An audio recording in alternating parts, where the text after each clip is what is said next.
म्लेच्छराज श्रृंखला के अंतर्गत हम जिस विषय पर अभी चर्चा कर रहे हैं उसका केंद्र बिंदु है आर्य समाज और दयानंद सरस्वती। पिछले दो अनुभागों के माध्यम से आपको इन विषयों के विषय में, इन बिंदुओं के बारे में बहुत कुछ जानकारियाँ मिली होंगी, जिसके विषय में आप पहले से अवगत भी हो सकते हैं या नहीं भी हो सकते हैं। लेकिन क्या दयानंद सरस्वती के इस रूप में प्रस्तुत होने के पीछे दयानंद की निजी व्यक्तिगत योग्यता थी या कोई बहुत बड़ा षड्यंत्र था? क्योंकि भारत में जिस प्रकार की गतिविधियां अंग्रेज करवाना चाहते थे, सनातन धर्म की परिभाषा जिस प्रकार से अभिव्यक्त करना चाहते थे, सनातन धर्म के ग्रंथों के साथ लोगों की आस्था को तोड़ना जैसे चाहते थे, उस प्रकार के कार्य में दयानंद ने बहुत अभूतपूर्व सहयोग अंग्रेजों का किया है, चाहे प्रत्यक्ष रूप से चाहे परोक्ष रूप से। अब दयानंद के विषय में और जॉन मूर के विषय में तो हम बता चुके हैं। जॉन मूर से थोड़ा पहले चलते हैं। जॉन मूर के साहित्य के समाज पर पड़ने वाले प्रभाव से थोड़ा पीछे चलते हैं। एक ऐसे व्यक्ति के विषय में भी आपको जानना आवश्यक है जिसको भारत के शिक्षा जगत में एक बहुत बड़े क्रांतिकारी और समाज सुधारक के रूप में जाना जाता है, जिसका नाम था राम मोहन रॉय। राम मोहन रॉय एक बंगाली ब्राह्मण था, लेकिन ये उन्हीं ब्राह्मणों में से आता था जिनको देवी भागवत में राक्षसों का अवतार बताया गया है। देवी भागवत में बहुत से राक्षसों का पुनर्जन्म ब्राह्मण के रूप में होगा और सनातन धर्म को विकृत करेंगे, इस प्रकार की बातें वर्णित हैं। तो ब्राह्मण के शरीर में आने के बाद भी उनका स्वभाव जो है वह राक्षसी हो जाता है, जैसे कि रावण इत्यादि का था। हालांकि रावण इत्यादि बहुत उच्च कोटि के ब्रह्म राक्षस हुए, ये लोग तो कहीं के नहीं थे, लेकिन फिर भी कुल की दृष्टि से ब्राह्मण होने के बाद भी इनका समस्त चिंतन, आचार, विचार, संगति, महत्वाकांक्षा ये सब म्लेच्छों के ही समान थे। तो राम मोहन रॉय को शिक्षाविदों ने, जो ऐसे शिक्षाविद जो अंग्रेजों के द्वारा स्पॉन्सर किए गए थे और आधुनिक भारत की भी एनसीईआरटी पाठ्यपुस्तकों में राजा राम मोहन रॉय, जो राजा था नहीं, उसको राजा और बहादुर की उपाधि अंग्रेजों ने दे रखी थी। तो इस व्यक्ति को इतना ग्लोरीफाई किया जाता है, इस व्यक्ति को इतना अभिव्यक्त किया जाता है, एक पुनर्जागरण का पुरोधा बताते हुए भारतीय समाज में एक नवीन चेतना के संचार के लिए और बाल विवाह एवं सती प्रथा को बंद कराने के लिए। बाल विवाह और सती प्रथा जो हैं वो सनातन धर्म की मर्यादा में जिस प्रकार से वर्णित हैं, उस प्रकार की बातें ये लोग न जानते हैं, न मानते हैं, न समझते हैं।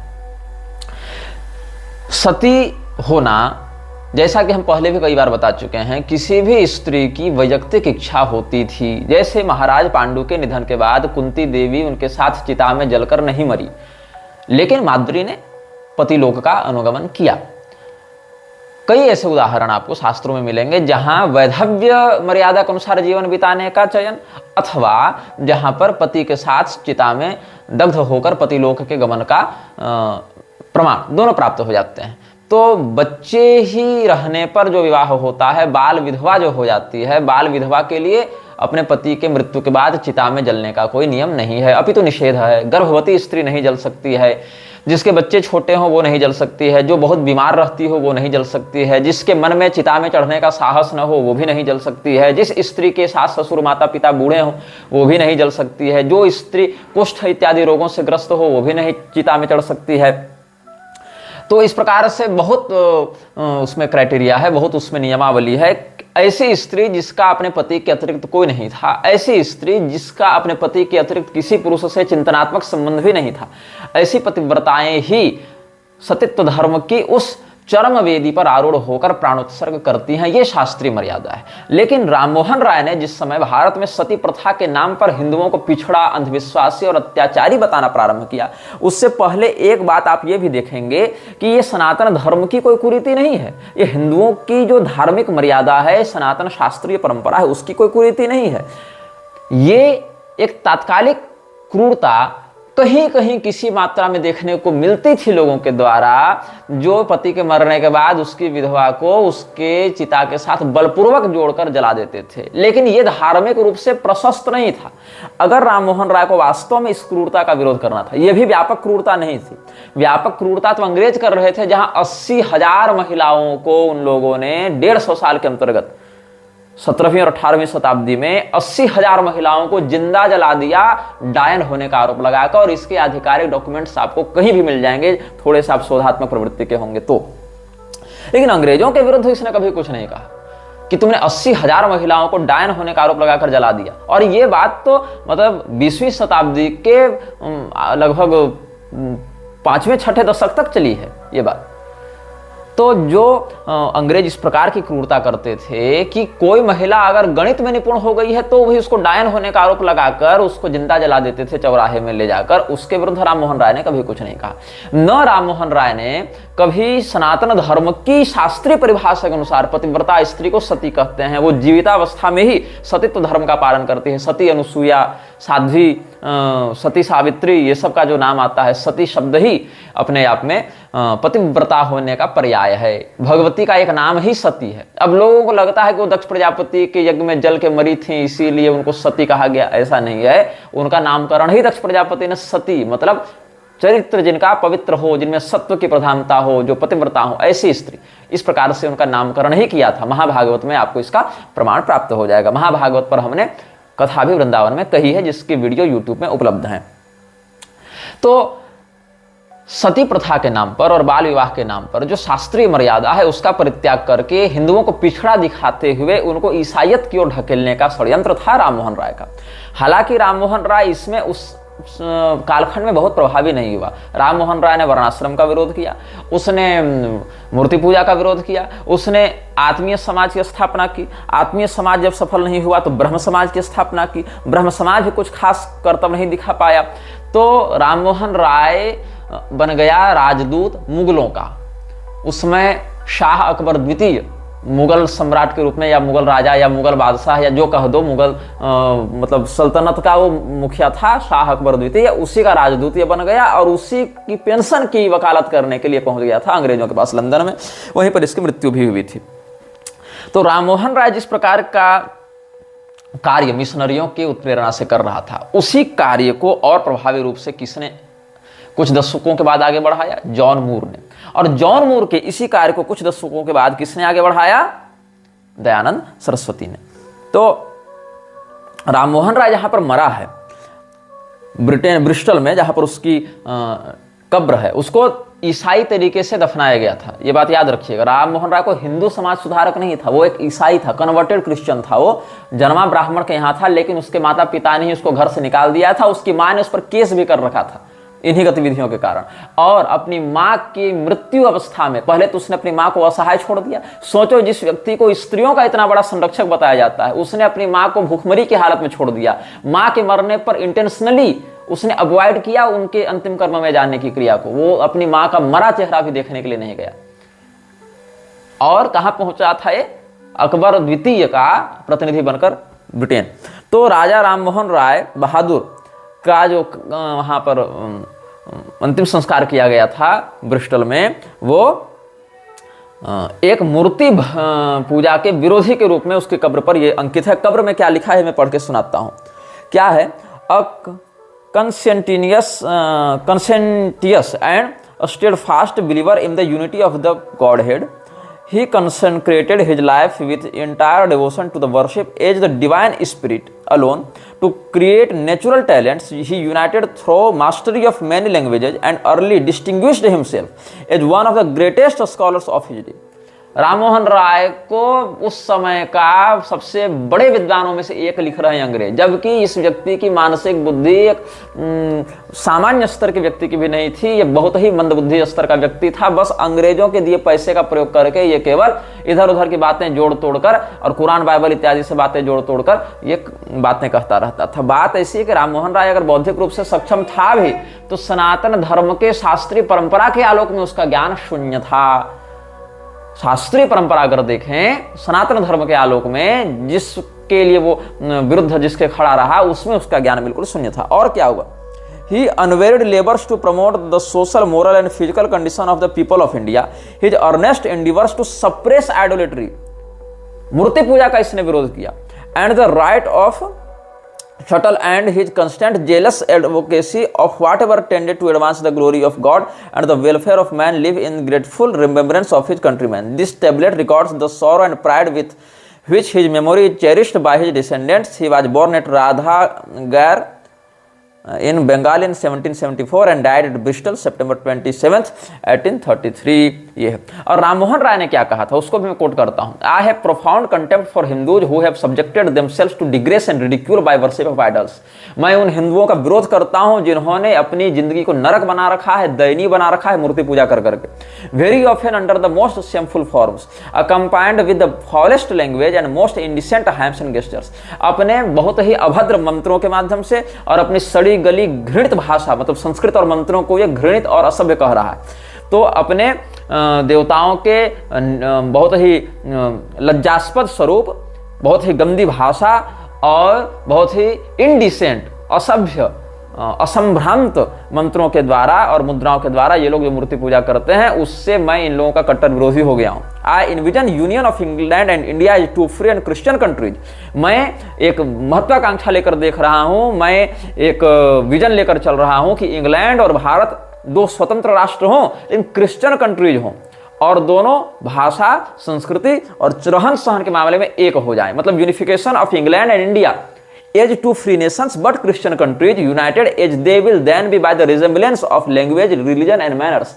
चाहे वो धर्म हो, यहाँ रिलीजन का अर्थ उसका वही था, चाहे वो पूजा पद्धति, चाहे भाषा, मतलब भाषा भी आप अंग्रेजी ही बोलें, ब्रिटेन वाले अपनी भाषा भी भारत पर लागू कर दें, अपनी चाल ढाल रहन सहन भी लागू कर दें, अपना पूजा पाठ मत मान्यता भी लागू कर दें, और भारत आज़ाद हो, बिल्कुल हो, लेकिन एक ईसाई देश के रूप में भारत विकसित हो। ये राममोहन राय ने कहा था। द संस्कृत एजुकेशन सिस्टम, और गुरुकुलों को नष्ट करने के लिए लगे हुए थे अंग्रेज। तो इसी बात की वकालत करते हुए कहता है, इसने एक क्रिश्चियन कॉलेज की भी स्थापना की थी ना अंग्रेजों के साथ मिलकर। तो the Sanskrit system of education would be the best calculated to keep this country in darkness. अगर भारत को अंधकार में ढकेले रखना है तो संस्कृत की व्यवस्था, संस्कृत माध्यम से शिक्षा प्रणाली की व्यवस्था को तुम बनाए रख सकते हो। लेकिन अगर भारत को विकसित होना है तो अंग्रेजों के साथ उसको जुड़ना पड़ेगा, भाषाई रूप से, सामाजिक रूप से और धार्मिक रूप से भी, और क्रिश्चियन देश के रूप में उसको स्वतंत्र होना पड़ेगा। ये मैंने नहीं कहा, ये राममोहन राय ने कहा था। और precepts of Jesus the guide to peace and happiness, उस पुस्तक में राममोहन राय को इसी रूप में बताया भी गया है अंग्रेजों के द्वारा। लेकिन कहा गया कि जो अंग्रेज का जो लक्ष्य था कि भारत से मूर्ति पूजा को हटा दिया जाए, उसमें राममोहन राय सफल नहीं हुआ, क्योंकि राममोहन राय के अभियान के कारण 0.00001% हिंदू भी मूर्ति पूजा नहीं छोड़े। There is no doubt that the religious reform of the Hindus which may be regarded as the chief mission of Rammohan was an utter failure. His views didn't touch even a fringe of the Hindu society, and even after 2 centuries, 200 साल के बाद भी not even 0.00001% of the Hindus have given up idolatry। मतलब आप ये जानिए इसके अनुसार कि भारत में 1 लाख आदमी में से 1 आदमी भी राममोहन राय से प्रभावित होकर मूर्ति पूजा नहीं छोड़ रहा है। लेकिन प्रयास इसने यही किया था।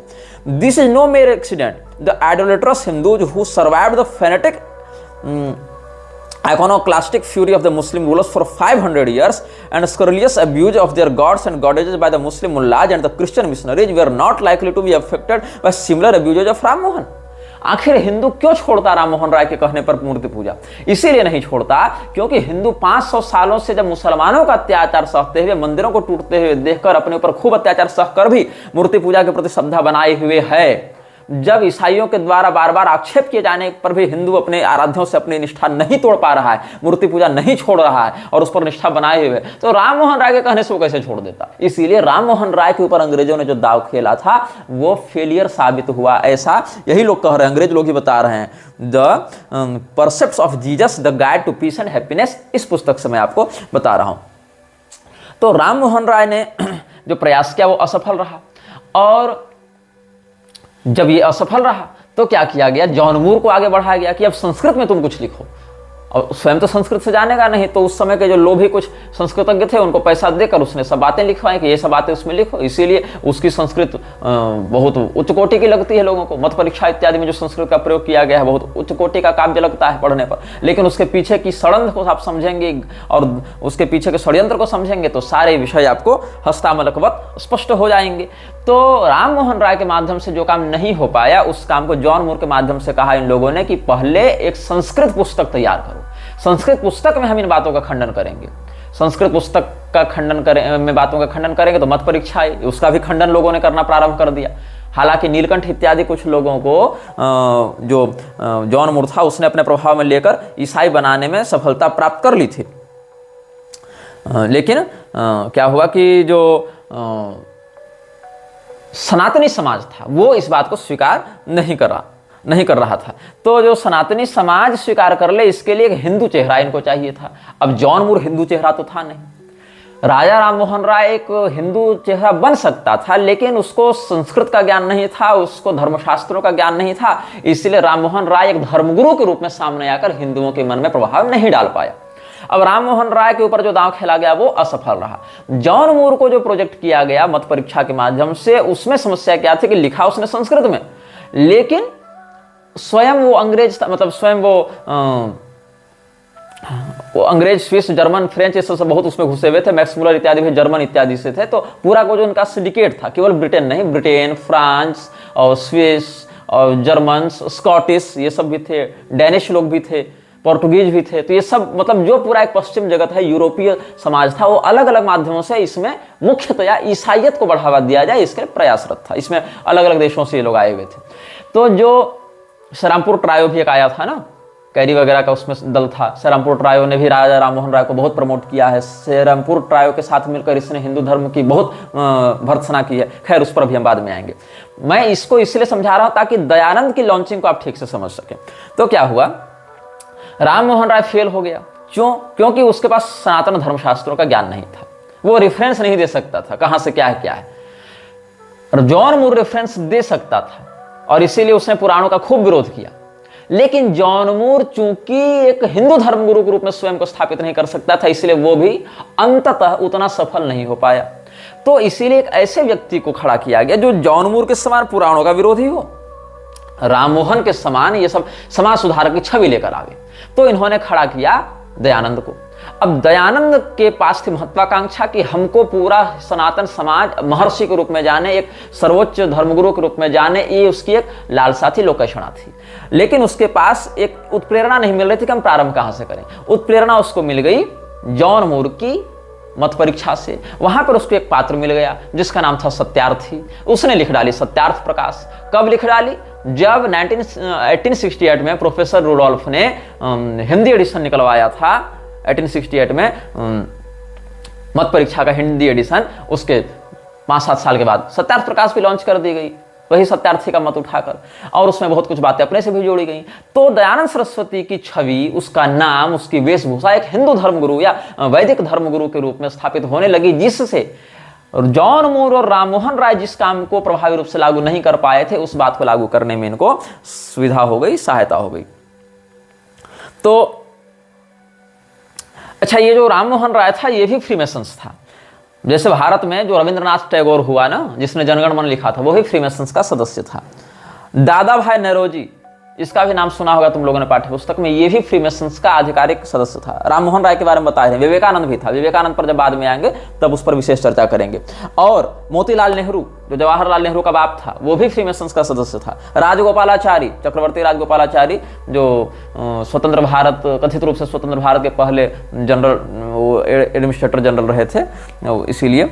और जो एक इंजीनियर साहब हुए थे अपने, विश्वेश्वरैया, वो भी फ्रीमेसन्स के सदस्य थे। और यहां तक कि जो टाटा फैमिली है, JRD टाटा, रतन टाटा इत्यादि भी फ्रीमेसन्स के सदस्य रहे। और रतन टाटा जो है वो PM केयर फंड का ट्रस्टी भी था।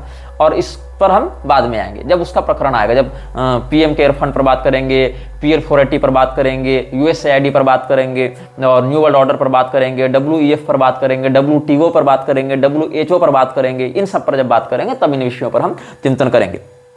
अच्छा, तो क्या हुआ कि विलियम कैरी जो था वो सेरामपुर ट्रायो का एक सदस्य था। सेरामपुर ट्रायो क्या है? ये एक 3 ईसाई मिशनरी एजेंट्स का, पास्टर्स का एक समूह था। इसमें कौन कौन थे? विलियम कैरी, जिसकी मौत हो गई थी 1834 में, जोशुआ मार्शमैन, जिसकी मौत हो गई थी 1837 में, और विलियम वार्ड, जिसकी मौत हो गई थी 1823 में। मतलब 1823 में विलियम वार्ड, 1837 में जोशुआ मार्शमैन और 1834 में विलियम कैरी की मौत हुई थी। और इनको कहा जाता था सेरामपुर ट्रायो। और सेरामपुर ट्रायो जो है उसका काम था बंगाल में हिंदुओं को क्रिश्चियन बनाना। ये सेरामपुर ट्रायो का काम था। लेकिन अंग्रेज लोग इनको खुद से दूर रखते थे। क्यों रखते थे? इनको प्रतिबंधित रखा गया था अंग्रेजी नियंत्रण वाले क्षेत्रों में काम करने से, क्योंकि अंग्रेजी नियंत्रण वाले क्षेत्रों में अगर वो काम करेंगे तो एक प्रभाव इन पर जाएगा समाज में कि ये अंग्रेज सरकार के एजेंट हैं, और अंग्रेजी नीति नियम कानून के विरुद्ध अगर भारतीय जनमानस में कोई बात है तो वो अंग्रेजी सरकार के द्वारा भेजे गए लोगों की बात पर भरोसा तो करेंगे नहीं, वो तो कहेंगे ये तो अत्याचारियों का दल है, इसीलिए वो हमारी ईसाइयत के प्रति आकर्षित नहीं होंगे। तो सेरामपुर ट्रायो को, इन तीनों लोगों को भेजा गया ब्रिटिश कंट्रोल्ड इंडिया से बाहर। उस समय 18वीं शताब्दी का प्रारंभ चल रहा था ना, तो उस समय तो 1857 इस सब का विद्रोह भी नहीं हुआ था, अंग्रेज अभी बढ़ ही रहे थे। तो अंग्रेजों ने सोचा कि अगर हम इन लोगों को अपने कंट्रोल वाले क्षेत्र में प्रचार करने की अनुमति देंगे, जो कि सरल भी होगा उनके लिए, तो एक समस्या ये होगी कि ये हमारी गवर्नमेंट के द्वारा स्पॉन्सर किए गए हैं, ऐसा भाव जाएगा लोगों में, और जिन लोगों के मन में अंग्रेजों के प्रति क्रोध है, घृणा है या विद्रोह की भावना है, वो लोग इनके प्रभाव में नहीं आएंगे। तो ये यूनिवर्स हो जाएगा हमारे लिए, इसीलिए हम इनको कहीं और भेजते हैं। तो एक डैनिश ट्रेडिंग प्लॉट में, एक डेनमार्क का ट्रेडिंग सेंटर था वहां पर, तो डैनिश ट्रेडिंग पोस्ट जो था श्रीरामपुर में, जो कि कलकत्ता से 13 किलोमीटर दूर था, वहां पर इन लोगों को भेजा गया कि आप वहां पर जाएं और जो लोग आपको गरीब दिखें, दबे कुचले दिखें, अस्वस्थ दिखें, गंदगी में पड़े दिखें, ऐसे लोगों को अपने प्रभाव में लें, अपनी संख्या पहले बढ़ाएं, ताकि आपकी छवि अंग्रेजी सरकार के स्पॉन्सर्ड एजेंट्स के रूप में न जावे, एक समाज सुधारक और उदारवादी जेंटलमैन के रूप में आपकी छवि जावे। तो ये श्रीरामपुर ट्रायो के नाम से विलियम कैरी, जोशुआ मार्शमैन और विलियम वार्ड की प्रसिद्धि हुई। और इन लोगों ने वहां पर 5 जुलाई 1818 को एक कॉलेज का भी, college for the instruction of Asiatic Christian and other youth in eastern literature and European science, इस प्रकार से एक प्रपोजल रखा था, जिसको बाद में श्रीरामपुर कॉलेज कहा गया। और श्रीरामपुर कॉलेज जो है, जिसको CMS के बाद और प्रेसिडेंसी कॉलेज के बाद अंग्रेजों के द्वारा प्रधानता से स्पॉन्सर किया गया प्रधान कॉलेज बताया जाता है। CMS जो है वो आपको चर्च मिशनरी सोसाइटी कॉलेज ये कहा जाता है, ये केरल के कोट्टायाम डिस्ट्रिक्ट में है, और प्रेसिडेंसी कॉलेज कलकत्ता में अंग्रेजों ने बनवाया था, और यहाँ पर श्रीरामपुर कॉलेज बनवाया 1818 में अंग्रेजों ने श्रीरामपुर में। ये कॉलेज आज भी चल रहा है, तो ये बनाया गया था। अब राम मोहन राय, ये जो श्रीरामपुर ट्रायो था, इसके साथ मिलकर हिंदू सोसाइटी को एक इंडिसेंट या पिछड़ा या रूढ़िवादी समाज के रूप में, अंधविश्वासी समाज के रूप में घोषित करने का प्रयास करने लगा।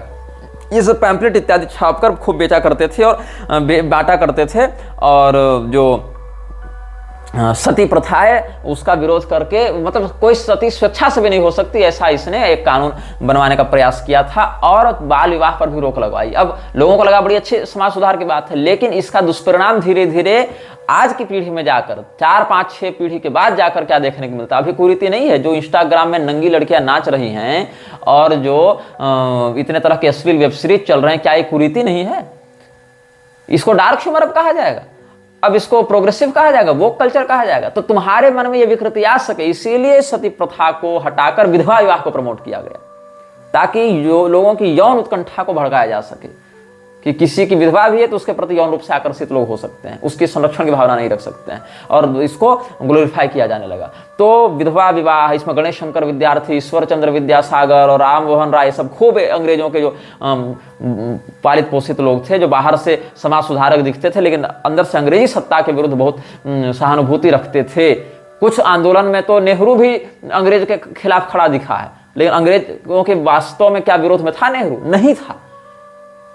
क्या नेहरू के अभियानों से अंग्रेजी सत्ता को कोई प्रभाव पड़ा? नहीं पड़ा। क्या अंग्रेजों ने नेहरू के ऊपर कोई ढंग का अत्याचार किया, जैसा कि चंद्रशेखर आजाद इत्यादि के साथ हुआ? नहीं किया। क्यों? क्योंकि बाहर का चेहरा कुछ और होता है, अंदर का चेहरा कुछ और होता है। और हम नेहरू, गांधी ये सब पर भी चर्चा करेंगे, लेकिन अभी नहीं, जब उनका समय आएगा तब। तो कांग्रेस पर भी चर्चा करेंगे, और नेहरू पर भी करेंगे, शास्त्री पर भी करेंगे, इंदिरा गांधी पर भी करेंगे, अटल बिहारी पर भी करेंगे, मनमोहन पर भी करेंगे, राहुल गांधी पर भी करेंगे, नरेंद्र मोदी पर भी करेंगे, सब पर करेंगे समय अनुसार। लेकिन अभी हमारा यह क्या कहना है कि राम मोहन राय ने 1735 में जब विच क्राफ्ट एक्ट लाया गया था अंग्रेजों के द्वारा, उसके समय क्या हुआ, 1735 का विच क्राफ्ट एक्ट जो है उसके अंतर्गत 80,000 स्त्रियों को डायन होने का आरोप लगाकर अंग्रेजों ने जला दिया था, लेकिन इसके विरुद्ध राम मोहन राय ने कोई कार्य नहीं किया। और राम मोहन राय का मुख्य उद्देश्य क्या था कि हम अधिक से अधिक पैसा बनावें और अधिक से अधिक अंग्रेजी सरकार के वफादार बने रहें। ये राम मोहन राय का लक्ष्य था, इसीलिए वो कोई फ्रीडम फाइटर नहीं था। अब राम मोहन राय के विषय में आगे क्या है, विलियम कैरी का जो आप वृत्त चित्र देखेंगे, वृत्त चित्र उस पर बनी थी, 2 घंटे की डॉक्यूमेंट्री बनी थी। तो सेरामपुर में जब 1793 ईस्वी में आया था तो क्या हुआ, 6 महीने तक ये जो सेरामपुर ट्रायो के तीनों मिशनरी थे, ये 6 महीने तक एक भी हिंदू को ईसाई नहीं बना पाए थे। इनको लगा बड़ा भय कि भाई हम 6 महीने से काम कर रहे हैं और अभी तक एक हिंदू को ईसाई नहीं बना पाए हैं, तो हम करें क्या। तब उस समय ईस्ट इंडिया कंपनी जो कार्य कर रही थी, जो कि रोथस्चाइल्ड की कंपनी थी। रोथस्चाइल्ड यहूदी था, मृच्छराज के नीचे काम करने वाले प्रधान वंशों में से एक रोथस्चाइल्ड का भी परिवार है। रॉकफेलर है, रोथस्चाइल्ड है, बहुत कुछ है उसमें, फोर्ड इत्यादि भी आते हैं। तो जो रोथस्चाइल्ड परिवार था वही मालिकाना हक रखता था उस समय ईस्ट इंडिया कंपनी का। और ईस्ट इंडिया कंपनी पूरे भारत में 1857 के बाद ही ठीक रूप से अपना प्रभाव स्थापित करने में सफल हो पाई थी। तो क्या किया, विलियम कैरी ने देखा कि हम अपनी बात को मनवा नहीं पा रहे हैं, तो हम अपनी बात को, जो अंग्रेजी बात है, उसको संस्कृत से जोड़कर अगर मनवावें तो ये लोग हमारे प्रभाव में आएंगे। तो उसने एक काम करना आरंभ किया कि जो संस्कृत के शब्द थे उनको अंग्रेजी में ट्रांसलेट करना आरंभ किया, कि हम एक डिक्शनरी बनाते हैं पहले। तो इस डिक्शनरी को बनाने में आगे जाकर मोनियर विलियम्स इत्यादि की भी डिक्शनरी आई है ना, तो मोनियर विलियम्स इत्यादि की डिक्शनरी अभी भी मोतीलाल बनारसीदास इत्यादि छाप ही रहे हैं। तो एजुकेशन के पीछे या लिटरेरी प्रोग्रेस के पीछे, लिटरेचरशिप के पीछे भी ये ईसाई मिशनरियों का एक एजेंडा रहा। और यही कारण है कि इन्होंने संस्कृत में यीशु सहस्त्रनाम तक निकाल रखा है, यीशु नारायण कथा निकाल रखी, सत्यनारायण कथा की तर्ज पर, यीशु स्तोत्र, यीशु जन्मोत्सव, यीशु जन्माष्टमी, मतलब हर कुछ, यीशु का रुद्राभिषेक, अभिषेक यीशु का, और यीशु का ध्वज स्थापन, यीशु की रथ यात्रा, ईसा मसीह की संहिता, ख्रिस्टी संहिता जिसका वर्णन जॉन मूर ने मत परीक्षा में किया है, और ख्रिस्टीय शास्त्र, यहाँ तक कि बाइबल को इन लोगों ने संस्कृत में अनुवाद करा रखा है। तो इस प्रकार से ईसाइयत के ऊपर हिंदुत्व का चोला चढ़ाकर अंदर से ईसाई, स्यूडो क्रिश्चियंस, क्रिप्टो क्रिश्चियंस इसने बना रखा था। तो क्या हुआ, जब ये लोग भारतीय ज्ञान शास्त्र की पुस्तकों को चुरा रहे थे, अनुदित कर रहे थे, उस समय हरिहरानंद विद्यावागीश जैसे लोगों ने इनका खूब साथ दिया। अब हरिहरानंद विद्यावागीश और राम मोहन राय ये दोनों मिले। राम मोहन राय संस्कृत जानता नहीं था, हरिहरानंद विद्यावागीश जानता था। राम मोहन राय अंग्रेजों से मिला हुआ था, हरिहरानंद वागीश को महत्वाकांक्षा चाहिए थी, सरकारी संरक्षण चाहिए था, लोग हमको भी जाने, नाम प्रसिद्धि की चाह। तो इसने साथ दिया और इस प्रकार से सती प्रथा के विरुद्ध एक माहौल बनाया जाने लगा।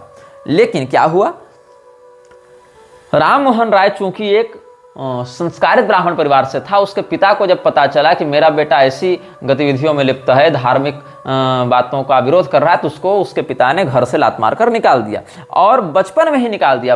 होनहार वीरवान के होत चिकने पात। राम मोहन राय इतना प्रतिभावान व्यक्ति था कि उसके बाप ने उसके लक्षण 16-15 साल की उम्र ही पकड़ लिए थे, वहीं से उसको लात मार के निकाल लिया था। और जब ये घर से निकाला गया, क्योंकि बचपन से इसकी बुद्धि नास्तिकता की ओर जा रही थी, तो जब बचपन में ही इसके बाप ने 16 साल में इसको घर से निकाल दिया, तो ये बन गया मुसलमान। इसने खुद को इस्लाम में कन्वर्ट किया, लेकिन इसने इस्लाम में कभी सोशल रिफॉर्म्स की बात नहीं की। इसने कभी भी इस्लाम में महिलाओं की स्थिति पर चर्चा नहीं की। और उसके बाद कुरान इत्यादि इसने खूब पढ़ी। उसके बाद 1799 ईस्वी में जब विलियम कैरी से मिला, और जोशुआ मार्शमैन और विलियम वार्ड का जो डेनिश सेटलमेंट में सेरामपुर में डेनिश पोस्ट पर जब सेरामपुर ट्रायो का गठन हुआ, तब ये उनको ज्वाइन करता है। तब इन लोगों ने कहा कि सबसे पहले हम बाइबल को बंगाली में छापें, क्योंकि संस्कृत में छापने से पहले बंगाली में छापना आवश्यक है। ऐसे भी जो विशुद्ध बंगाली है उसके तत्सम शब्द मिलते हैं संस्कृत से, तो बंगाली में छापेंगे बाइबल। तो बंगाली हिंदू को लगेगा कि अच्छा, बंगालियों में एक बात क्या है कि उनमें भाषाई आकर्षण बहुत अधिक है। मैंने जैसा कि पहले आपको बताया था कि अगर कोई गैर बंगाली हिंदू है तो एक बंगाली व्यक्ति उसको एक बंगाली मुसलमान से कम अपना सगा समझेगा। जैसे मैं बंगाली नहीं हूं, तो कोई बंगाली हिंदू एक बंगाली मुसलमान से जितना प्रेम करेगा उतना मुझसे नहीं करेगा, क्योंकि वो बंगाली बोल रहा है आपस में। तो ये एक उनमें भाषाई पूर्वाग्रह होता है और एक तथ्य है, एक उनका कल्चरल पूर्वाग्रह है। तो राम मोहन राय की आवश्यकता यहीं पर पड़ी, क्योंकि राम मोहन राय को बंगाली आती थी, ऑब्वियस बात है, और इनको संस्कृत को पीछे दिखाने के लिए पहले बंगाल को अपने क्लच में लेना था, और इसीलिए बंगाली में उसने जो श्री रामपुर राय था बाइबल को प्रकाशित करवाया। अब रॉथस्चाइल्ड ने यहां पर अनुभव किया कि राम मोहन राय जैसे लोग जो जन्म से तो ब्राह्मण है, लेकिन इनको अपने हिंदू होने की पहचान में बड़ा लज्जा का अनुभव होता है, बड़ी लज्जा का अनुभव करते हैं ये लोग, और इनको अंग्रेजी शासन के प्रति बड़ी निष्ठा है, बड़ा आकर्षण है, इन लोगों को हम प्रमोट करें। तो और ये तो धर्म भी अपना बदल चुका है, मुसलमान बन चुका था। तो रंगपुर में क्या हुआ, जहां पर अफीम का ये लोग अड्डा चलाते थे अंग्रेज, तो नशा का भी व्यापार करते थे ना, ड्रग्स का भी कार्टेल चलाते थे ये लोग, और विश्व भर में ड्रग कार्टेल चलाने में पाब्लो एस्कोबार को प्रसिद्धि मिली। लेकिन पाब्लो एस्कोबार का भी जो बाप रहा रोथस्चाइल्ड, उसके लोग नहीं गुण गाते हैं, क्योंकि सच्चा क्रिमिनल वही है जिसका क्राइम सामने न आवे। जिसका क्राइम सामने आ गया वो क्या क्रिमिनल जी, क्रिमिनल तो वो है जो पीछे से रूल करे ना। तो रंगपुर में जहां पर हेडक्वार्टर था अफीम फैक्ट्री का, वहां पर ईस्ट इंडिया कंपनी ने इसको नौकरी दी, किसको, राम मोहन राय को। और वहीं पर अफीम के साथ साथ टोबैको स्टेशन भी इन लोगों ने बनाया, खैनी, तंबाकू, गांजा, भांग सब ये लोग करते थे वहां पर। तो क्या हुआ, इसको अकाउंट्स का डिपार्टमेंट दिया गया, राम मोहन राय बन गया मुंशी। और राम मोहन राय के हाथ में जब अंग्रेजों का पैसा आया, हिसाब किताब आया, तो वहीं से वो करने लगा हेर फेर, क्योंकि उसमें महत्वाकांक्षा थी, उसको चाहिए था पैसा। तो उसने पैसे में हेर फेर करनी आरंभ की, और उनके जो अफीम के खाते थे उनमें कुछ फेरबदल करता, पैसा इधर कर लेता, वैसा कर लेता। तब क्या हुआ, थॉमस वुडफोर्ड जो था, थॉमस वुडफोर्ड उस समय अपीलेट कोर्ट मुर्शिदाबाद में रजिस्ट्रार था, और उसने ये गलती पकड़ी, ये मैनिपुलेशन पकड़ा कि राम मोहन राय नौकर हमारा है, मुंशी हमारे यहाँ का है, हिसाब में ऐसे गड़बड़ कैसे मिल रही है, ये पैसा जा कहाँ रहा है इसका। तो उसने कर दिया निलंबित, उसने कर दिया राम मोहन राय को सस्पेंड। अब 1815 ईस्वी तक ये बात आ गई थी। 1815 ईस्वी तक ये हेरफेर करके इसने काफी माल बना लिया था, बहुत पैसा बना लिया था। क्योंकि उस समय डिजिटल वर्ल्ड नहीं था, सारा कच्चा चिट्ठा रजिस्टर पर लिखा जाता था, कोई बैंक अकाउंट्स में वैसे डिजिटलाइज नहीं थे, इसीलिए काले धन को छिपाना ज्यादा सरल था। राम मोहन राय ने सारा पैसा इधर उधर व्यवस्थित किया और कलकत्ता में आकर एक धनी और संभ्रांत व्यक्ति के रूप में, एक भद्र लोक के रूप में, भद्र पुरुष के रूप में स्थापित हो गया। और इसने यहीं पर उस पैसे का प्रयोग करके इसने सोचा कि जैसे मुंबई में पारसियों ने अपना एक कल्ट बना रखा है, वैसे हम कलकत्ता में ऐसे बंगालियों का कल्ट बनाएं जो हमारी विचारधारा को समर्थन दें। और इसने एक सभा बनाई जिसका नाम था आत्मीय सभा। लेकिन ये आत्मीय सभा ज्यादा दिन चल नहीं पाई, क्योंकि फंडिंग बंद हो गई। अपने पैसे से कब तक चला पाता, इसको एक तगड़ा स्पॉन्सर चाहिए था। ब्रह्म समाज की स्थापना भी बाद में की थी। तो फिर इसने क्या किया, अब पावर के बिना पैसे का कोई महत्व नहीं होता है, इसीलिए पैसा बहुत हो आपके पास, लेकिन अगर आपके पास सत्ता का सुख नहीं है, पावर नहीं है, तो आप कुछ नहीं कर सकते हैं। पैसा अथाह रहे, लेकिन आपको सड़क पर 10 जूता रोज लोग मारे, पावर ही नहीं है आपके पास, तो क्या कीजिएगा। इसीलिए पैसे के साथ प्रभुत्व भी चाहिए, समाज में धाक चाहिए, अपना भौकाल चाहिए। तो इसने क्या किया, इसने टकराना प्रारंभ किया सीधे सीधे सनातन धर्मावलंबियों से, जिसके बाद इसकी मां ने इसको अपने जायदाद से या अपने उत्तराधिकार से निलंबित करते हुए राम मोहन राय पर केस भी किया। और ब्रिटेन वालों ने इसका खूब प्रचार किया कि राम मोहन राय एक समाज सुधारक है, एक क्रांतिकारी है, भारत को नई दशा दिशा दे सकता है, तुम्हें इस गुर्बत से निकाल सकता है, तुम्हें एक विकसित और सिविलाइज्ड नेशन के रूप में ये प्रमोट कर सकता है, इसीलिए हम इसको समर्थन दे रहे हैं। और सती प्रथा जैसी कुरीति को ये हटाना चाह रहा है। जबकि सती प्रथा भी जो है अंग्रेजों के द्वारा फैलाए गए एक अफवाहों में से एक था, जिसका कोई व्यापक प्रैक्टिशनर भी नहीं था, लेकिन कोई तो मुद्दा चाहिए था बढ़ाने के लिए। तो मतलब राम मोहन राय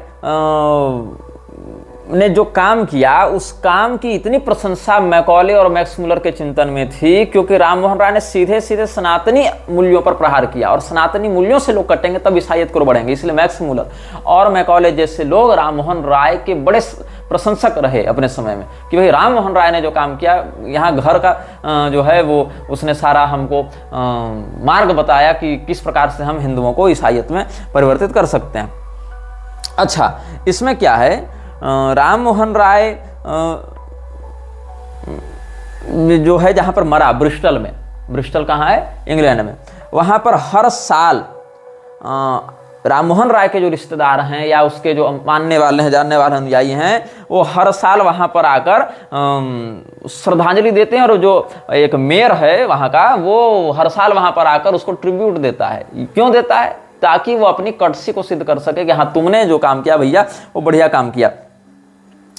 तो ये जो राम मोहन राय बाद में क्रिश्चियन भी बनता है और राम मोहन राय का शास्त्रार्थ भी होता है। किससे शास्त्रार्थ होता है?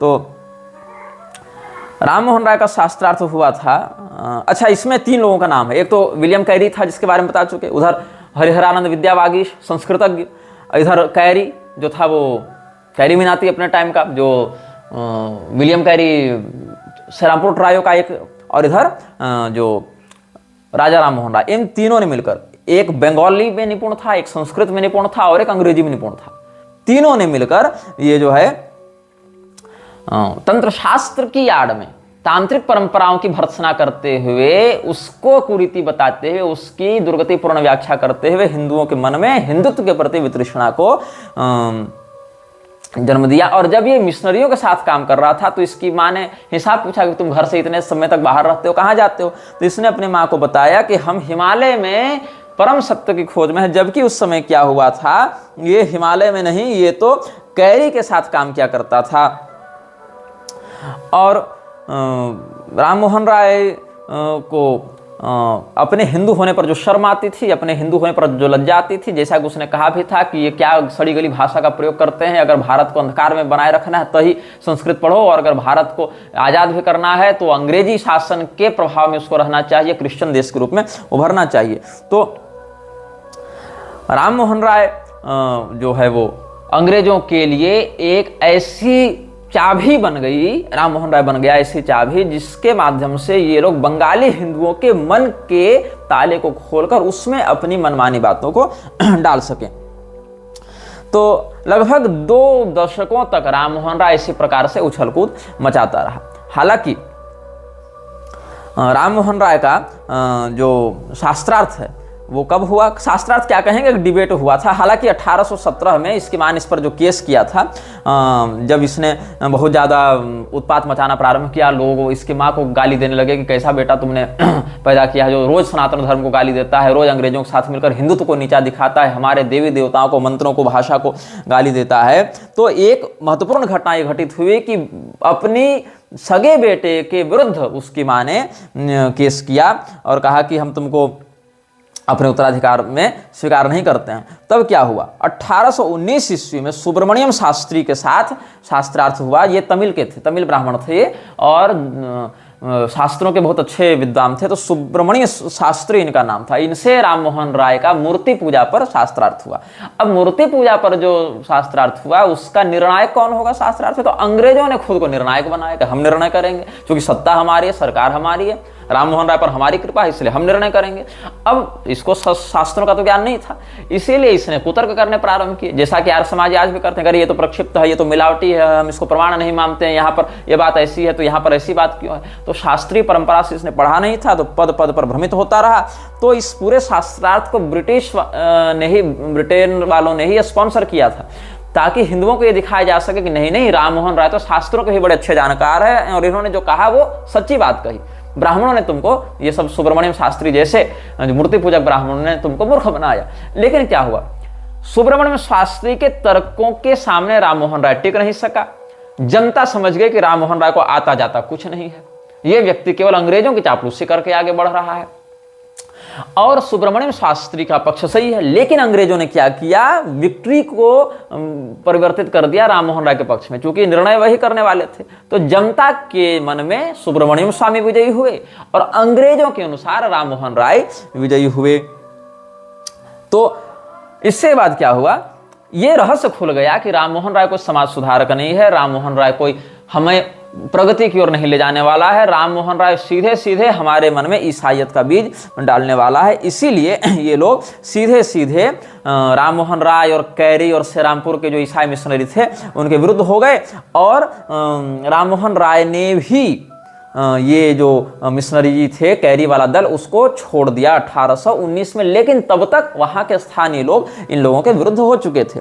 और उसके बाद इसने कहा कि अब हम गवर्नमेंट जो पैसा दे रही है लोगों को, कहीं संस्कृत पढ़ाने के लिए पैसा दे रही थी ना उस समय, ताकि संस्कृत के प्रोफेसर्स को हायर करके संस्कृत के कुछ विकृत प्रारूपों के माध्यम से हम ईसाइयत की ओर मोड़ सकें। क्योंकि बाइबल हम संस्कृत में छापेंगे तो लोगों को लगेगा ये प्रामाणिक बातें हैं, हमारे ही धर्म से जुड़ती मिलती बातें हैं, तो वहां से धीरे धीरे आवरण बटोर कर यहाँ लाएंगे। तो संस्कृत के अध्यापकों को भी पैसा देती थी अंग्रेजी सरकार। लेकिन क्यों? ताकि उनके संस्कृत ज्ञान के माध्यम से अपना स्वार्थ सिद्ध किया जा सके। क्योंकि संस्कृतज्ञ ही व्यक्ति ना वहां से फिर विकृति को लोगों के मन में डाल पाएगा। जो संस्कृत जानेगा ही नहीं वो कैसे कर पाएगा? तो अपने एजेंट तो वहां भी बैठाने पड़ेंगे ना, जो संस्कृत भी जाने, जो शास्त्रों से जुड़ा हुआ भी हो। तब जैसे दयानंद सरस्वती जैसे लोग जो संस्कृत भी जानते थे, वेद पुराण इत्यादि को पन्ना पलटते रहते थे, तब तो वहां से वो घाल-मेल करेंगे।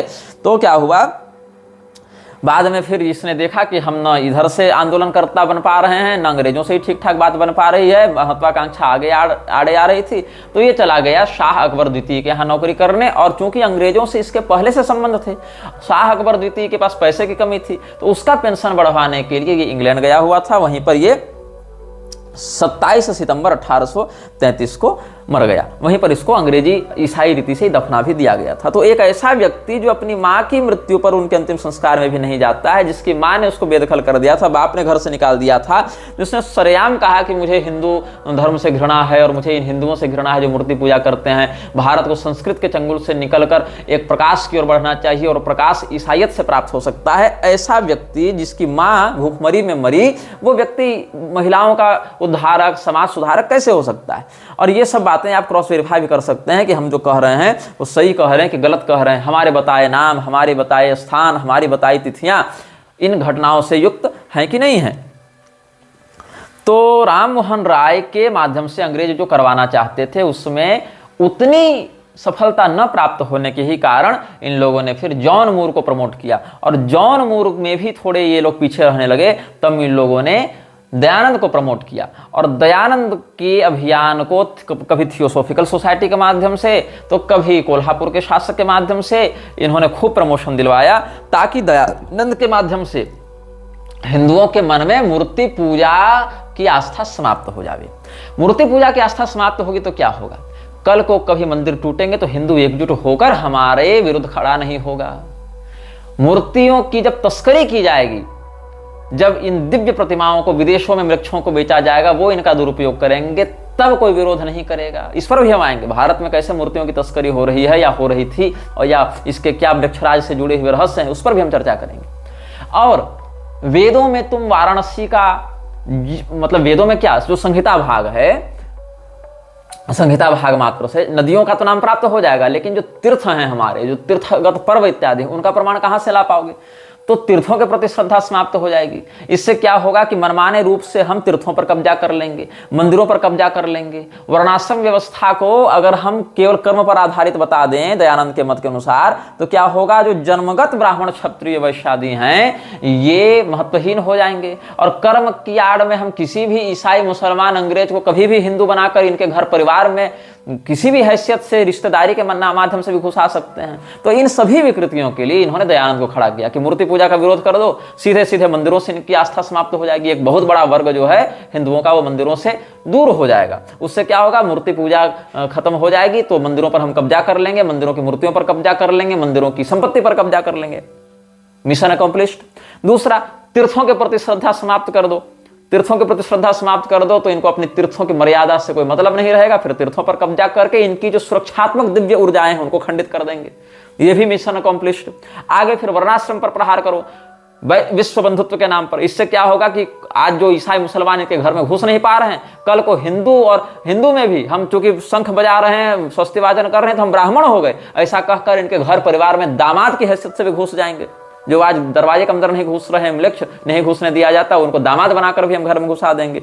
ये कह के कि हम तो भाई आर्य हैं, हम तो हिंदू सनातनी हैं, हम तो वैदिक हैं, ये कह के किसी को घुसा दें। ये तीसरा मिशन हो गया, वर्ण संकरता, खून में शुद्धि कर दें। चौथी बात क्या हो गई? मान्य धर्मशास्त्रों को प्रक्षिप्त कहकर बकवास करके उनकी बातों को तोड़ मरोड़ कर उनके प्रति आस्था ही हटा दें, तो क्या होगा? न ये मंदिर जाएंगे, न ये तीर्थ जाएंगे, न ये अपने वर्णाश्रम कुल धर्म पर कुल देवता इत्यादि के अनुसार व्यवहार करेंगे, न सदाचार का पालन करेंगे, न ये लोग अपने मान्य धर्मशास्त्रों के प्रति असंदिग्ध आस्था से युक्त रहेंगे। तो फिर चलेंगे कहाँ? तब ये अंततः आएंगे ईसाइयत की शरण में। और अगर नहीं भी तत्काल ईसाई बने तो क्या होगा? आज देख लो कि आर्य समाज से जितने लोग जुड़े हुए उनके घर में कुल देवता की पूजा समाप्त, उनकी गोत्र परंपरा समाप्त, वर्ण संकरता चरम पर, फुल पैंट शर्ट पहन के खड़े खड़े मूत रहे हैं, लेकिन नाम बताएंगे कि हम वैदिक हैं, वेदों में हम निष्ठा रखते हैं और हम ही देश को नई दशा और दिशा देंगे। और अंततः इनका अंत नास्तिकता में ही जाकर समाप्त होता है, या फिर भयंकर गालीबाजी करते हुए मानसिक अवसाद के ये शिकार हो जाते हैं। तो अंततः क्या होता है? उस समय लगेगा कि ये तो बहुत क्रांतिकारी काम है, लेकिन धीरे धीरे 3-4 पीढ़ी के बाद जो परिणाम देखने को मिलेगा वो उनका अंततः म्लेच्छत्व की ओर ही स्थापित होगा, जो कि ईसाइयों का, मिशनरियों का और उनके परम प्रायोजक म्लेच्छराज का अभिष्ट भी है। जो लोग ये सोचते हैं कि राम मोहन राय ने ही सती प्रथा के विरुद्ध आंदोलन किया था, वो मूर्ख हैं। क्योंकि अगर आप विलियम बेंटिंक के लेटर्स को देखेंगे तो क्या होता है कि उसने पहले ही घोषणा कर रखी थी भारत में आने से पहले ही कि वहां पर जाकर वो सती प्रथा के विरुद्ध एक कानून बनाएगा या एबोलिशमेंट ऑफ सती को लागू करेगा। किसने की थी? विलियम बेंटिंक ने। और राम मोहन राय का उस समय कोई अता पता नहीं था। अब ये बात आपको अगर समझ में आ रही है कि बेंटिंक कौन था, तो बेंटिंक वही व्यक्ति था जिसने सरामपुर ट्रायो को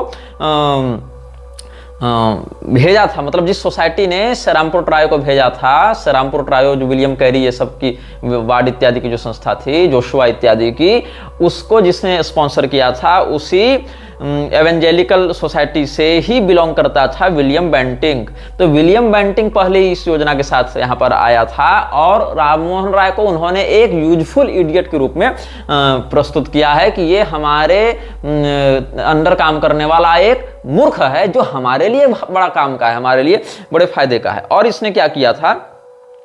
1829 में कलकत्ता के टाउन हॉल में क्या कहा था राजा राम मोहन राय ने? The greater our intercourse with the European gentleman, the greater will be our improvement in literary, social and political affairs. क्या कहता है कि जो अंग्रेजों के साथ हमारा उठना बैठना है, हमारा रहन सहन है यूरोपियन जेंटलमैन के साथ, उस जितना अधिक बढ़ेगा, जितना अधिक हम इसमें घुलेंगे मिलेंगे, हमारा साहित्य, हमारा समाज, हमारे राजनीतिक हित उतने अच्छे से सधेंगे। और क्या है कि देखो, एक इसमें यह भी अवधारणा प्रस्तुत की गई कि भारत को सभ्य बनने के लिए सैकड़ों साल के अंग्रेजी शासन की आवश्यकता है। यद्यपि अगर कोई देश कहीं पर आक्रमण करके विजयी होता है तो हारे हुए देश के लिए उसको बुरा माना जाता है, लेकिन भारत को अपना सौभाग्य समझना चाहिए कि यहाँ अंग्रेजी हुकूमत आई, अंग्रेजी सत्ता आई जो हमें सभ्य बना रहा है। Conquest is a very rarely an evil when the conquering people are more civilised than the conquered, because the former brings to the latter the benefits of civilization. India requires many more years of English civilization so that she may not have many things to lose while she is reclaiming her political independence. ये इसने कहा। तो इतना ही नहीं, इसने जब Christian missionary के साथ हाथ मिलाया था तो उनके द्वारा हिंदुओं पर जो अत्याचार किए जाते थे उस पर इसने कभी आवाज नहीं उठाई। साथ ही राम मोहन राय ने भगवान कृष्ण के विषय में जो चित्रण किया उसको आप पढ़ेंगे। He was a murderer, molester, debauched, adulterer and unhygienic and he can I worship a god sunk lower than my menial servant, the man who washes my water closet। भगवान कृष्ण के विषय में क्या कहता है? मतलब हिंदुओं से ही नहीं, भगवान कृष्ण से इतनी घृणा कर रहा है।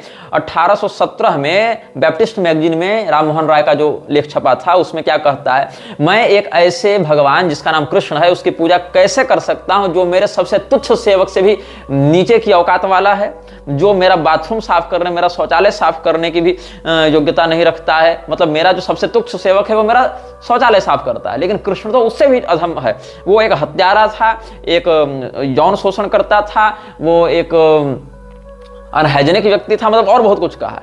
और जो भगवान महादेव का जो शिवलिंग है उसके विषय में क्या कहता है ये कि Mahadeva's symbol is so indecent that I am ashamed to talk about in public. मतलब जितने भी महादेव से संबंधित बातें हैं, शिवलिंग इत्यादि का पूजन है, वो तो इतने घृणित हैं कि हम उनके विषय में बात भी नहीं कर सकते किसी सभ्य व्यक्ति के पास। और भगवती कालिका को भी इसने बहुत गालियां दी हैं, भगवान महादेव को भी बहुत गालियां दिया हैं, और भगवान हनुमान जी का मजाक उड़ाया, गणेश जी का मजाक उड़ाया। He was horrified that Hindu gods were in shape of monkey, fish, hog, elephant, Varaha भगवान का मजाक उड़ाया, खूब मजाक उड़ाया। और इसने जो बातें अपने सिद्धांत को या अपने विचारधारा को आगे बढ़ाने के लिए कही, उसमें केवल एक पूर्वाग्रह है, हिंदुओं को नीचा दिखाने के लिए और ये बताने के लिए कि अंग्रेजों ने आकर तुम पर बड़ी कृपा की है। ऐसे भी राम मोहन राय जैसे बहुत से उस समय जो कथित इंटेलेक्चुअल्स थे, उनको अंग्रेजों से एक विशेष प्रेम था, क्योंकि उनको लगता था कि हमें मुगलों के शासन से अगर किसी ने बचाया है, छुड़ाया है, इस्लामी आतंक से किसी ने रक्षा की है, तो अंग्रेज हैं, अंग्रेज देवदूत बनकर आए हैं, ऐसा उनको लगता था। और यही कारण है कि मुगलों का जितना विरोध सांस्कृतिक रूप से किया हिंदुओं ने, उस समय के कथित इंटेलेक्चुअल्स ने उतना विरोध अंग्रेजों का नहीं किया, जबकि स्थायी क्षति मुगलों ने नहीं पहुंचाई। वो लूटे, मारे, काटे, लड़ाई हुई, ठीक है, लेकिन हमारे घर की परंपरा को, हमारे कुल धर्म, जाति धर्म, वर्ण धर्म की परंपरा को वो विकृत नहीं कर पाए। लेकिन अंग्रेजों ने क्या किया? अंग्रेजों ने राममोहन राय को खड़ा करके, जॉन मूर को खड़ा करके और दयानंद को खड़ा करके सनातन धर्मावलंबियों की मूल जो कुल परंपरा है, गोत्र परंपरा है, आराधना पद्धति है, शास्त्रीय प्रामाण्य बुद्धि है, इन्हीं पर आघात करवाया। ऐसे बाहर से लगेगा कि दयानंद ने तो अंग्रेजों के खिलाफ लिखा, ईसाइयों के खिलाफ लिखा, लेकिन ईसाइयों के विरुद्ध लिखने के साथ साथ उसने सीधे सीधे तुमको तुम्हारी कुल परंपरा से तोड़ दिया, तुम्हारे वर्ण परंपरा से तोड़ दिया, तुम्हारे मंदिरों से तुमको तोड़ दिया, तुम्हारी संप्रदाय परंपरा से तुमको तोड़ दिया, शास्त्रीय प्रामाण्य बुद्धि से तोड़ दिया। और इसीलिए प्रोफेसर रुडोल्फ को यह कहना पड़ा कि दयानंद जिस प्रकार से दरार डालते जा रहा है वेद और पुराण के बीच में, एक समय ऐसा आएगा कि हिंदू पुराण से श्रद्धा खत्म कर देगा, वेद में ऐसे भी नहीं रह पाएगा, तो अंततः उसको एक नए और आकर्षक मत की आकांक्षा होगी, और हम आशा करते हैं कि वो मत हमारा ईसाईयत ही हो। यह वीडियो जल्द ही हटा दिया जा सकता है, कृपया थर्ड पार्टी ऐप्स का उपयोग करके डाउनलोड करें। आप इस वीडियो को अपने चैनल पर फिर से अपलोड भी कर सकते हैं।